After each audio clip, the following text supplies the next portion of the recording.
And we're back with more of our exclusive interview with British Prime Minister Keir Starmer. He reformed the Labour Party. He brought it back to the centre, he says. And as we walk through the halls of the British Embassy here in D.C., I was reminded of a similar reform effort under one of his predecessors, Prime Minister Tony Blair. I saw that he wrote a column, or he was quoted saying something along the lines of that you should take seriously the concerns that lots of rank and file, just members of the British public, have about like immigration and the border. And I don't know if you... He's right about that. Yeah. It is a big issue. But, you know, what he did in '97 when he got a landslide victory was he took the Labour Party to the centre ground and planted it where the British public are.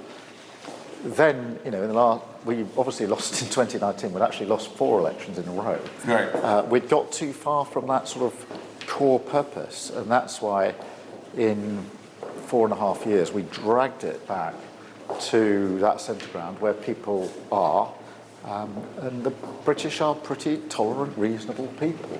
Live and let live. They don't like politics dominating their lives. One of the phrases I used in the election was that we needed a politics which trod more lightly on people's lives, and that's very important in Britain. When we sat down, I asked the Prime Minister how the Labour Party plans to fix this laundry list of problems plaguing the UK, including a cost of living crisis and a broken healthcare service. Labour hasn't been behind the reins of power in your country for quite some time. Out of power for 14 years. 14 years. Some pundits suggest that it's more that the Conservatives lost the confidence of the public than the Labour Party won it. Maybe you disagree with that. But I do wonder, in terms of the massive economic and infrastructure problems, not just physical infrastructure, but government infrastructure, where are you going to get the money to fix everything that's wrong in the UK and improve people's lives? Well, let me address both of those questions, because I took over the Labour Party 4.5 years ago. We'd just had the worst general election results since 1935. And the pessimist was saying the Labour Party will never win an election again. The optimist said, well, you might, but it'll take you 10 years. I said, no. We're going to do it in one parliamentary term, but we've got to be ruthless, we've got to be steely, we're going to change the Labour Party, we're going to turn it inside out and make sure it's a party that always says country first and party second.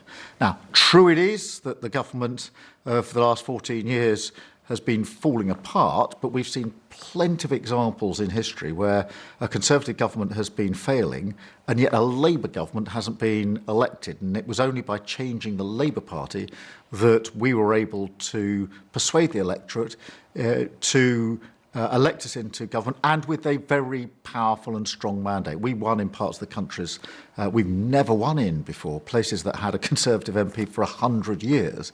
Now, in relation to the second part of your question on the economy, it has been broken. We haven't had economic growth for 14 years. We've had a sort of low growth, high tax doom loop, if you like. We're going to break that, but we're going to break that with economic growth. And that's why already our Chancellor has been out days after the election, taking tough decisions on planning, on infrastructure, setting up the sort of bodies, the National Wealth Fund that we will need, the investment partnerships that we will pursue to get that economic growth, because we do want our public services to run properly. Our NHS, our health service is on its knees. We intend to fix that.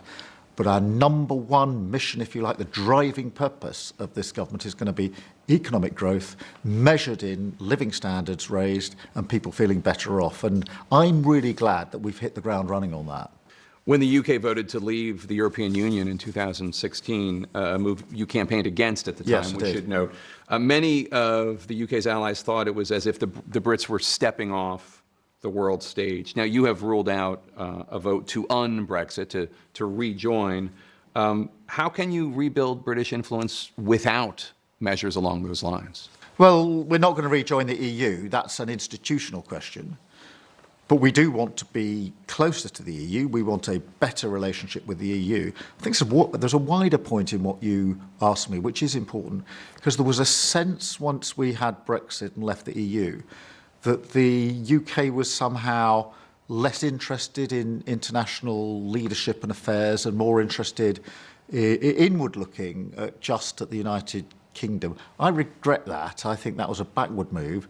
And so we do want a reset. And that reset is not about which institutions we join or belong to in sense of the EU. It's about posture, pose, the behaviour, a UK that is confident, is open on the international stage, that wants to play its full part in NATO, in defence and security, and meeting the climate change challenge. And so it is really as much about the type of leadership that I will give as the Prime Minister that we will see from my government, making it clear that we're back. And we're pleased to be back, that we really think we bring value to the table when it comes to global challenges. So an open, confident posture, if you like.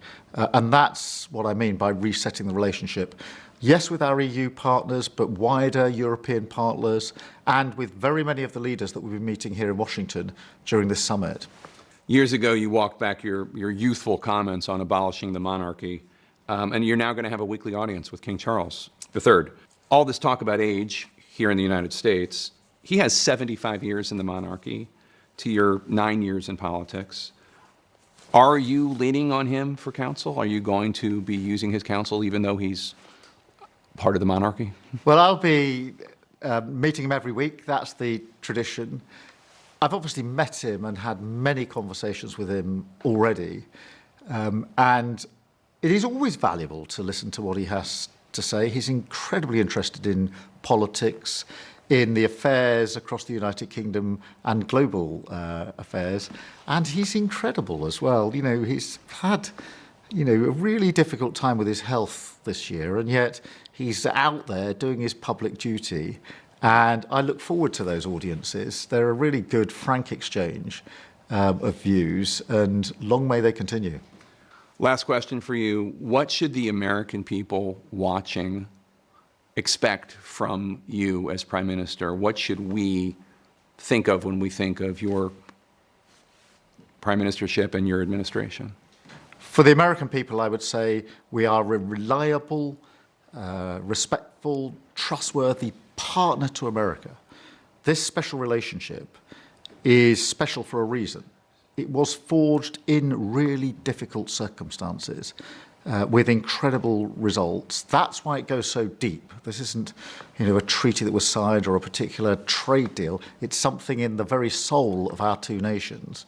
That's why it's endured, and that's why it was really important for me in this first week of a Labour government to be here in America and say just how important the special relationship is to me. We're very special partners. We will always be special partners. I think that's very good for the UK, and I think it's very good for America.